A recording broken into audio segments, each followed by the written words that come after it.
দেখুন, আমি তো ফিল্ডেই ছিলাম, বিভিন্ন বুথে যাচ্ছিলাম এবং কত পোলিং হয়েছে বা কোন জায়গাতে অনেক জায়গাতে টাকা পয়সা দিচ্ছে সেগুলো আমি ঘুরে ঘুরে দেখছিলাম এবং আমাদের যে অবজারভার আছেন তাকে আমি সেগুলো মেসেজ করছিলাম এবং জানাচ্ছিলাম যে এই জায়গায় এই অসুবিধা হচ্ছে।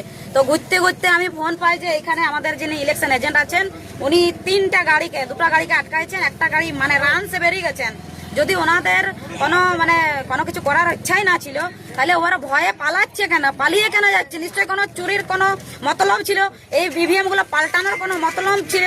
আজকে তিলুড়ির যে 100 কত নম্বর বুথে যেন 164 আর 65 নাম্বার বুথে এখানে একটা গাড়িকে আটকাতে পারা গেছে। মানে এত রানসে যাচ্ছে, সেখানে কোনো পুলিশ নাই, কোনো কিছু নাই, উইদাউট সিকিউরিটিতে ইভিএম নিয়ে যায় কি করে? পুলিশ বলছেন আমাদের গাড়ি খারাপ হয়ে গেছে। গাড়ি যদি খারাপ হয়ে গেছে, একজন পুলিশ অফিসার তো এই গাড়িতে চাপতে পারতো, তার জায়গা ছিল তো। একজন ড্রাইভার বসে আছে, পাশে তো একটা সিট খালি আছে। নাকি পুলিশের ওই এসি গাড়ি চাই? এসি গাড়ি মনে করছেন? আমার তো মনে হচ্ছে পুরো এখানের যে বিডিও, ডিএম, এখানের যারা প্রশাসনিক জায়গায় বসে আছেন সেই তারাই করছেন।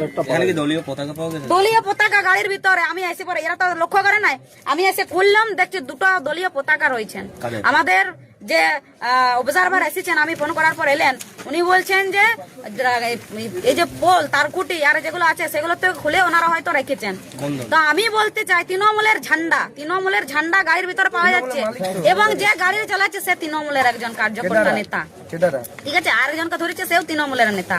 তো এই যে তৃণমূলের ঝান্ডাগুলো খুব সুন্দর করে এই গাড়িতে রাখছে, আর আমাদের ঝান্ডাগুলোকে, আমাদের লিফলেট, আমাদের ব্যানার, সব কিছু, আমাদের যা পোস্টার আর সব টাঙানো ছিল সব খুলে খুলে ফেলে দিয়েছে ড্রেনে। আমরা চাইছি এটার সঠিক বিচার হোক।